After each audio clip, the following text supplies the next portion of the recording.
Good morning, my brothers and sisters. Welcome to season 4, episode number 3. And we are looking at the beginning of all the Gospels, and specifically today, the Gospel of John. Yesterday, we did the first 5 verses. We're going to start at verse 6 today. It's going to introduce John the Baptist, and then it's going to come back to Jesus and our relationship with Jesus. And frankly, it's not a lot of good news. So here we go. There was a man sent from God, whose name was John. This is John chapter 1, verse 6. He came as a witness to bear witness about the light, that all might believe through him. He was not the light, but came to bear witness about the light. The true light, which enlightens everyone, was coming into the world. He was in the world, and the world was made through him, yet the world did not know him. He came to his own, and his own people did not receive him. And that's it for today. So let's look at John for a second, John the Baptist. Not the writer of the Gospel of John, because John the Baptist, this guy gets his head cut off. Verse 6, there was a man sent from God whose name was John. So we get a messenger. So we find out a couple of different things from him. First of all, that he's a man. So he is a created being. Secondly, that he's sent from God. So he's not like what could be the messenger, a cherubim, or an angel or some sort of a heavenly creature. It's not that. He sends people to people, so not other races or other types of creation. He doesn't send us, polar bears to witness to us. He sends men. So he's got a name. He's a specific person, just like him and all the various prophets. And I was actually thinking about my pastor this morning in appreciation, this is the way God does it. He sends people as well as himself. And he is a man of which we know.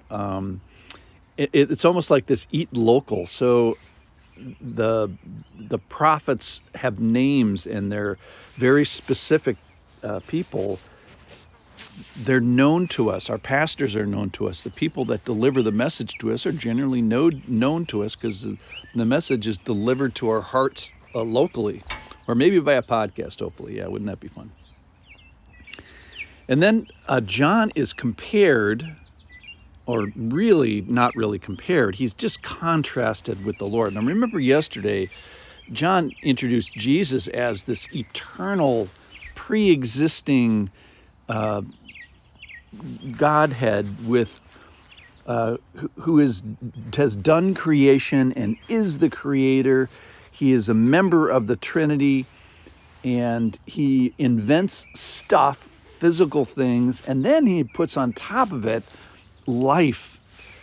And then he's introduced as this epic light fighting the darkness, and the darkness trying to overcome him but not being overcome by the darkness. So who's going to witness to this great big God? Well, it's John. It's interesting. So John is of the created stuff. So he is a created being, and he walks around because he has life. So he has the created stuff, and he also has the created life.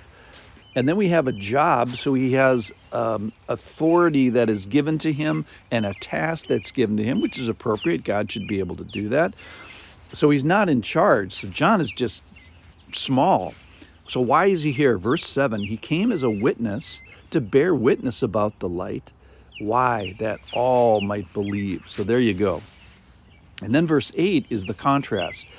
It says that he, John, was not the light, but came to bear witness about the light. So John, as great as he is, and my goodness, you're going to want to buy this guy lunch in heaven. He's just a pointer to the true light. So here's verse 9, the true light. Verse 9, the true light which enlightens everyone was coming into the world. What hit me about that is it enlightens everyone.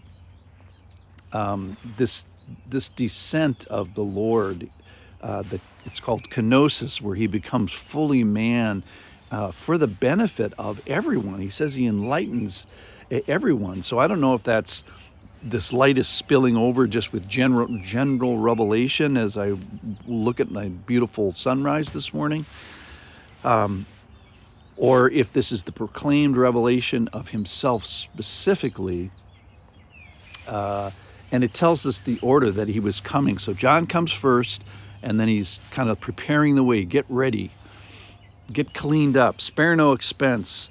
Have respect of the office when he comes. All right, verse 10.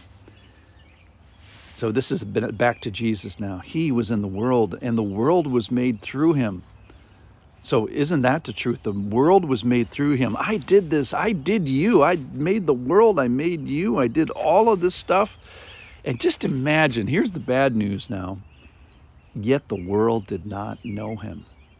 Imagine the irony of being a created being, saying to the creator of yourself, the creator being, hey, you didn't create me, when actually he did. And then just imagine the irony of being imbued with this life and saying to the giver of life, hey, you didn't give me life. And that's what happens. And yet, that's the worst word in the whole thing. Yet the world did not know him, even despite all these evidences. And finally, verse 11, he came to his own people. And again, here's more bad news. His own people did not receive him. Those who owe him ownership and allegiance because of their created status and their life-imbued status, they didn't receive him. So I was offended this morning, shocked. This is just not right. It's almost incredulous, where you get this order of created life and being, and then the creation says, no, that's not for me. No, I don't believe. So stick around. Tomorrow is going to be a good day. Tomorrow I'm going to share with you the verse which follows John 1:12, which was the verse that single-handedly brought me into the kingdom. I look forward to being with you. I'll see you tomorrow. Thanks for listening.